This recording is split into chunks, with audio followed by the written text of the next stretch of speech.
So, naa sa human part, mo nang mag-implementar siya balaod. So, kung sa Pilipinas naatay Philippine Constitution, kita po, sa simbahan, naatay the Code of Canon Law. Pag ang pari, pag-abot sa parokya, mo ni iyang sundon, dili ang Philippine Constitution. Muna ang iyang human part. Muna, muhatag po siya og silot. Ang pinakabukat nga silot nga ikahatag sa simbahang Katoliko against sa mga magsusupak nga mga magtotoo niya mo ng excommunication. Pero tawag ining human part na sa simbahang Katoliko. Okay. So, ayun. So, mahidangat ang atong kaluwasan kung naata sulod sa simbahan. Wala kung mubalhin tagli ang sikta, unsa may ilang mahatag? Wa sila indulhensya. Wa sila sakramento. So tama ang gisud sa simbahang Katoliko. Outside of this church, there is no salvation. Manang, ako ang kutluon ang gisulti sa simbahang Katoliko. Ilang ha? Ini manggod kay lisod ning kanabitong kuan nata tawag ini nga hamtong nata kay di ko may tigulang na. Hamtong lang kay akong matawa na eh. Sige to. Number 430. Densinger 430. Sige ingon niya. Gusto na ko basahon mga sir ha.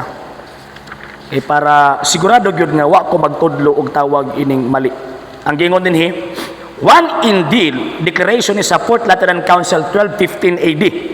Ang gingon dinhi, one indeed is the universal church of the faithful, outside which no one at all is saved.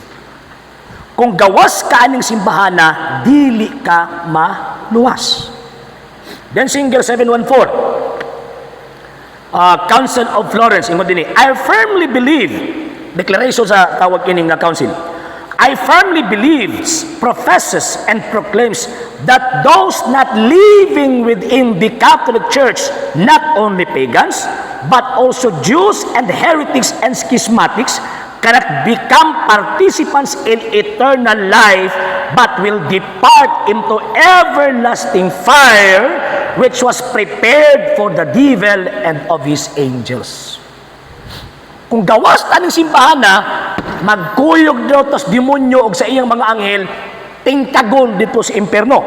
And that no one, whatever almsgiving he practiced, bisa pagkapilakan yung maing buhat, even if he has shed blood for the name of Christ, can be saved unless he has remained in the bosom and the unity of the Catholic Church. Ingon ana ka stricto ang simbahang Katoliko. So, kung gawas ta ng simbahan na, di ta maluwas. Nga naman, kay bayran sa iyang kaugalingong dugo, lawas ni Kristo, o niya, siya mismo ang luwas. Kung natas gawas anong simbahan na, kasi mo luwas na to. Hoy, mo luwas na to. Hoy, mo luwas. Sa hindi pa po nakapag-follow sa mga pages po natin, i-follow nyo po yung mga pages po natin, RJ Horolanciano II, TV Apolia Punto Argumento page, Kuya Apologies TV page, and RJ's Vlog 2022. And pwede rin po kayo mag-send po dyan ng Facebook stars. And also, sa atin po mga channels, sa hindi po nakapag-subscribe, i-subscribe po ninyo yung mga channels natin, The Lay Catholic, Apologies International Official, RJ Sano II TV, Kuya Apologies TV, and Barrio Kawayan Religious Forum. And pwede rin po kayo mag-send po dyan ng super sticker, super chats, and super thanks. And maraming salamat po sa mga kapatid at mga Katoliko na ulis pong tumutulong sa programa po natin. Maraming salamat po. Nang dahil po sa tulong at suporta po ninyo, ang programa pong ito, until now, andito pa rin po sa social media. And until now din po, nangangailangan pa rin po tayo sa tulong at suporta po ninyo dahil wala po kayong magagawa rito mga sir, mga ma'am, kung wala po yung tulong at suporta po ninyo. Sa gusto pong tumulong, sa gusto pong sumuporta, pwede po ninyong ipadala ang tulong at suporta po ninyo sa pamamagitan po ng ating mga account numbers dyan po sa ating pong screen. And pwede niyo po kaming i-message sa ating pong page kung via remittance po yung papadala po ninyo. Maraming salamat po in advance.